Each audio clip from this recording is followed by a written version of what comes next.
Sounds like a phaser? Yeah.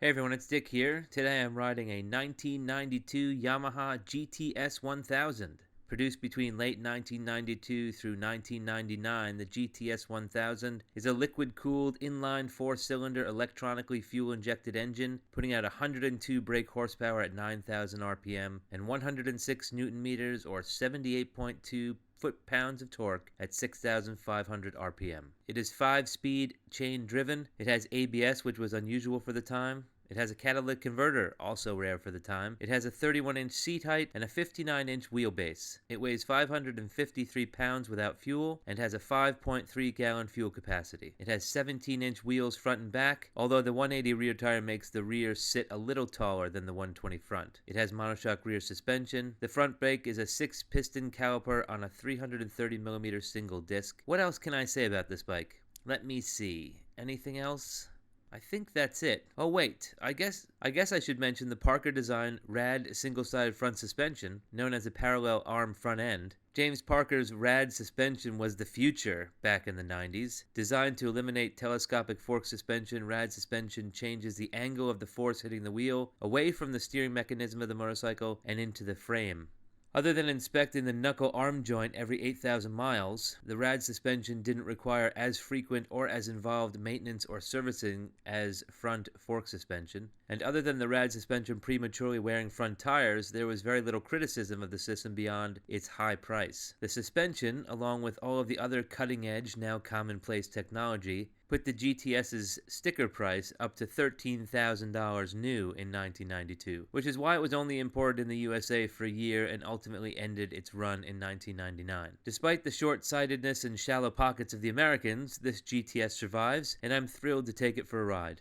I will say, the rider geometry and the height of the fixed windshield, combined with my own modest stature, found the wind blowing right under my chin and into my helmet. Consequently, this has impacted the audio commentary for this ride-along. If you are able to endure the wind noise of the ride-along, please check out the companion video to this one, inclusive of On the Bike Through the Lens audio. Or better off, watch them both. Hey everybody, it's Dick here. Today I'm on a 1992 Yamaha GTS 1000.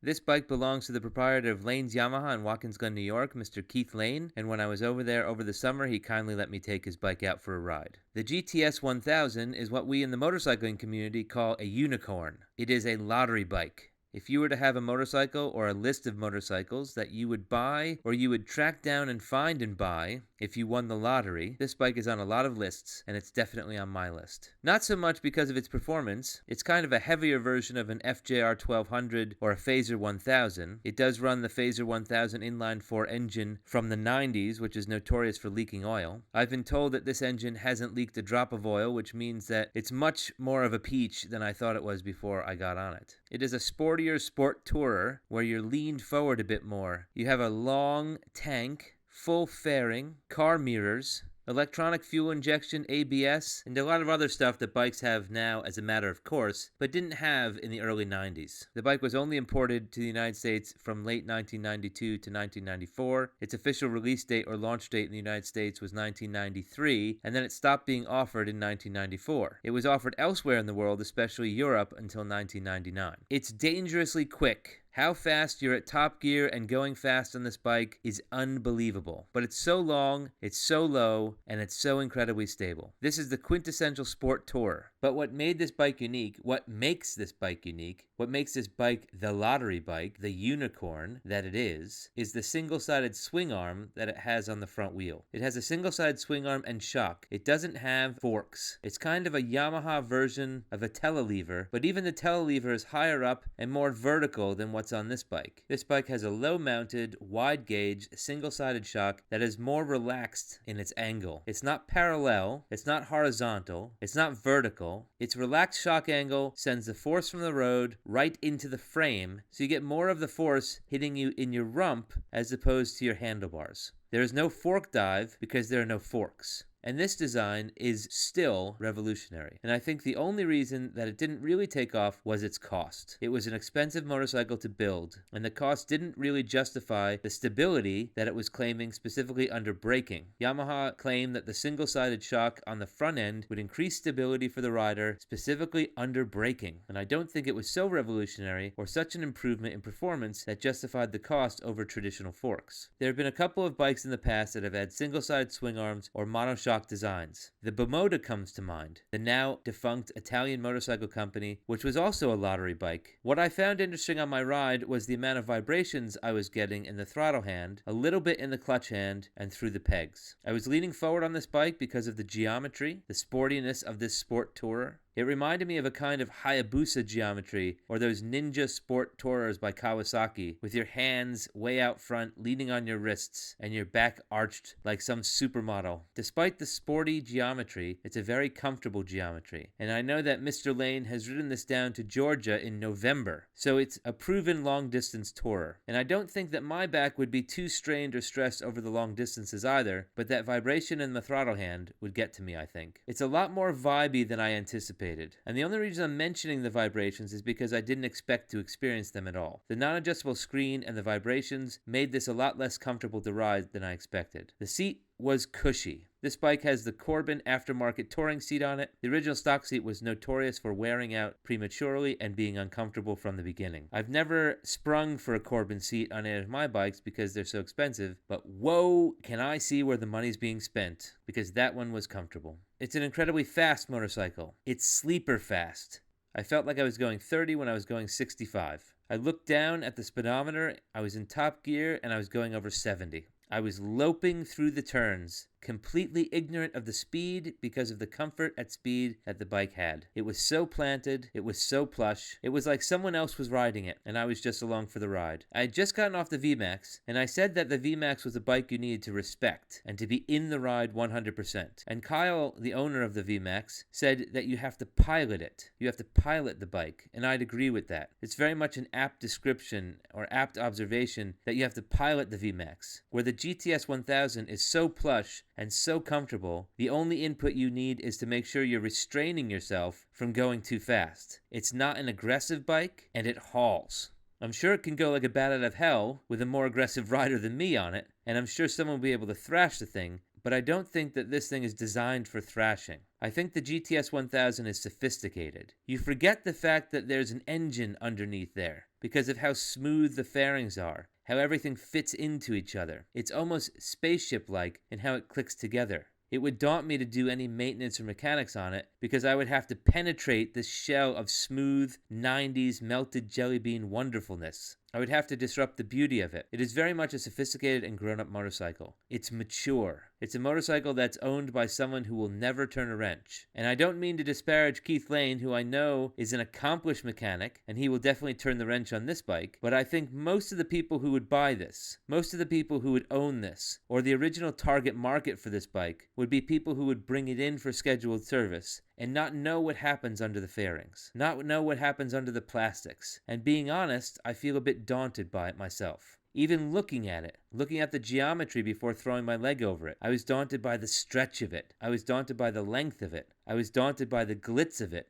the glamour of it all. It's a beautiful, handsome, refined motorcycle. It's kind of like when you looked at a Mercedes-Benz back in the 80s. You know, before they made hatchbacks. You looked at them and there was a reverence to them. I didn't belong in one of those, you'd say. That's too fancy for me. That's too fancy for me. And this bike is just like that. Sophisticated and refined. And too fancy for me. It gets up to speed fast. You feel like you're on rails. You're just gliding along. It's an airliner.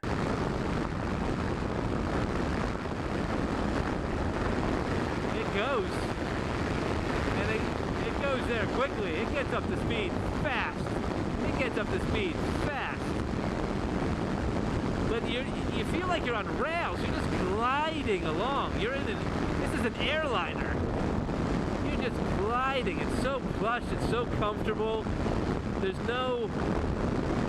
I haven't... Other than the vibrations from the engine, I think. Yeah, it's definitely engine vibration I'm getting in my hands.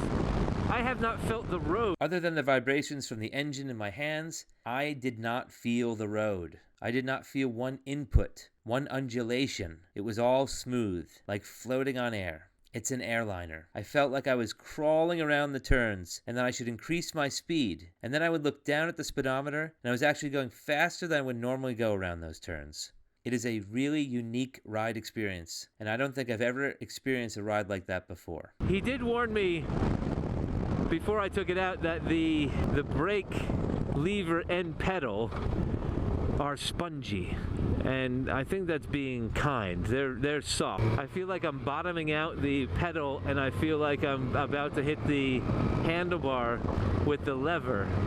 And he said that has something to do with the ABS system, and they're trying to work out how to address that. But the engine braking on that inline 4 was just so predictable and reminded me of my FC6. It was the same generation as my bike, maybe a little older. But the FC1 Phaser 1000 engine was so predictable that you can engine brake with it and you don't really need to rely heavily on the brakes all that much. I was just trying to see where the RPMs were hitting me with the vibrations, and it seemed to be everywhere. I thought it was probably the nature of the bike, but then, interestingly enough, when I revved the bike over 4,000 RPMs, the vibes disappeared. So just between 3,000 RPM and 4,000 RPM, you get those vibes. And since I short shift my bikes and don't rev them out too much, I was sitting right in that vibration zone. But if you rev it to 4,000, and this bike redlines at 10,000, those vibrations disappear. It was just on rails. I don't think I'd ever ridden a motor that rides that smoothly. It was unbelievable. Smooth as glass. I was floating, flying through the air, like a superhero.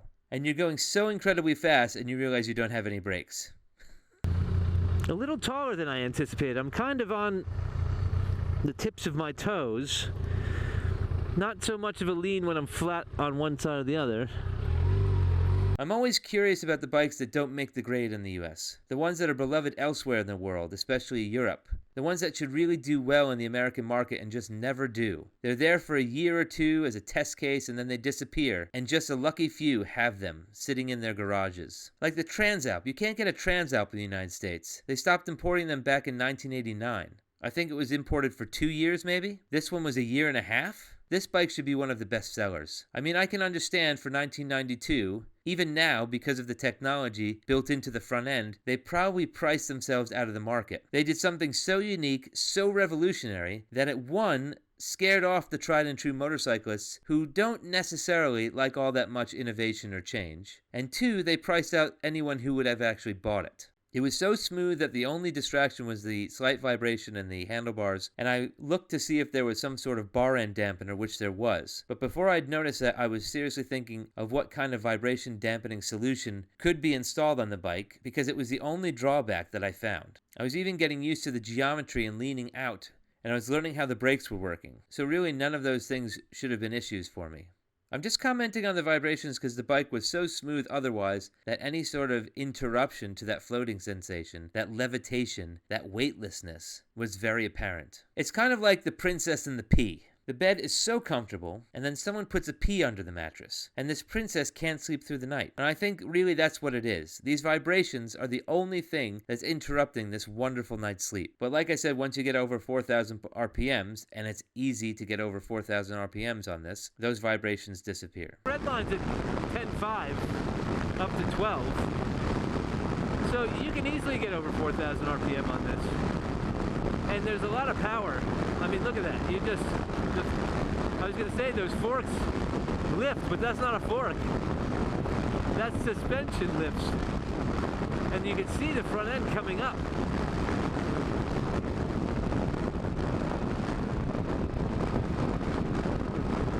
I am the wrong height for this windshield though, because I'm getting a lot of... I'm not getting so much turbulence as so much wind noise. There's a lot of wind noise coming off this. I wonder how this would fare with no windshield. I kind of think it would be more fun. It's like a monorail. You're in Tomorrowland. It's 30 years old. You're riding the future. It's a time machine. Next year. No, not next year. 4 months. This bike will be 30 years old in 4 months. 30 years old. And you're still riding the future. It belongs in the future. Walt Disney had a vision of the future and he plunked it in Tomorrowland, and too bad time just slowly dragged on past. But if you go to Tomorrowland and you see those things there, that's still the future, a future that could have been. This bike is the future that could have been. The technology is so innovative, still, that it defies what it is. It defies how old it is. Jetpacks, flying cars, all of those conveniences and innovations and technology, gone. Lost to a lack of imagination, lost to practicality, lost to austerity, and the internet, and online shopping, and smartphones. And this is a bike that defies how old it is. It's just the future. It's a time machine. It's a multiverse vehicle. It's the evidence of what might have been. It's an artifact from an alternate reality. I'm glad that it exists, and I'm glad that it's owned and cared for and loved, because imagination has hit a dead end. We need to do a U-turn and reevaluation of what we think the future is. It's not billionaires going on joyrides. It's what can happen for the masses. It's not about individual accomplishments. It's about collective advancement.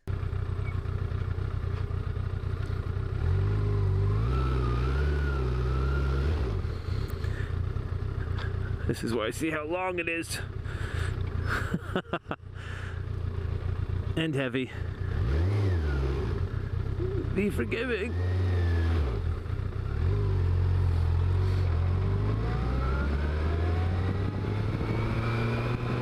When this thing hits speeds, the front end unweights. Vibrations disappear and you're just levitating.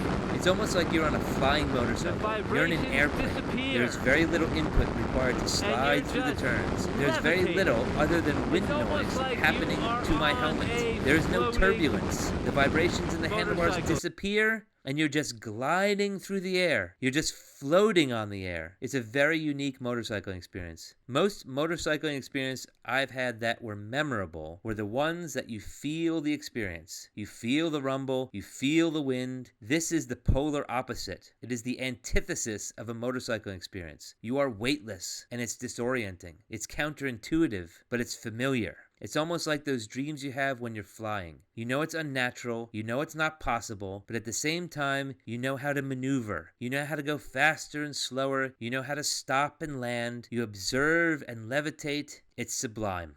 It's sublime.